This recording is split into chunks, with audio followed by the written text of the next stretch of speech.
நான் வரவேற்கிறேன். நான் இப்போ சொல்லல, அப்போவே சொல்லிட்டேன் நான். அதாவது என்னை பொறுத்த வரைக்கும் நடிகர்கள் கட்சி ஆரம்பிக்கும்போது அப்படி இருக்கா இப்படி இருக்கா அப்படிலாம் பேசுகிற நம்ம ஆட்கள் இல்லை.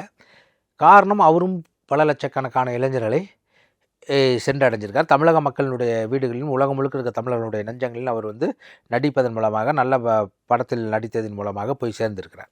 அவர் ஒரு கட்சியை ஆரம்பிச்சிருக்கிறார். அதில் திராவிடமும் தமிழ் தேசியம் என்று இரு கண்கள்னு சொன்னார். என் நோக்கம் அந்த 50 விழுக்காடு இருக்குது பாரு திராவிடம், நம்மெல்லாம் தமிழ் தேசிய செயல்பாட்டாளர்கள் செயல்பட்டு அவரையும் போய் அணுகி அந்த ஒரு கண்ணையும் 2 கண்ணாக தமிழ் தேசியமே இது மாதிரி உருவாக்குறது தான் நமது கடமையாகும். நவம்பர் 27, 2024 கூட மாவீரம் போட்டுறதுன்னு ட்வீட் போட்டார். இந்த மே 18 முள்ளிவாய்க்கால் நினைவேந்தலை அவர்கள் கட்சியும் கடைபிடித்திருக்கிறது. அப்போ அதெல்லாம் நம்ம வரவேற்க தானே வேண்டும்.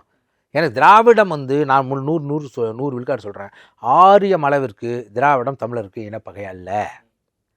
நமக்கு நேரடி பகை ஆரியம்தான்.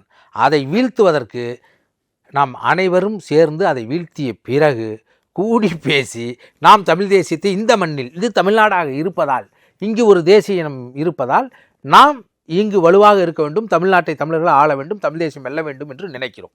அதுபோல் அவரும் சொன்னதை நான் வரவேற்கிறேன்.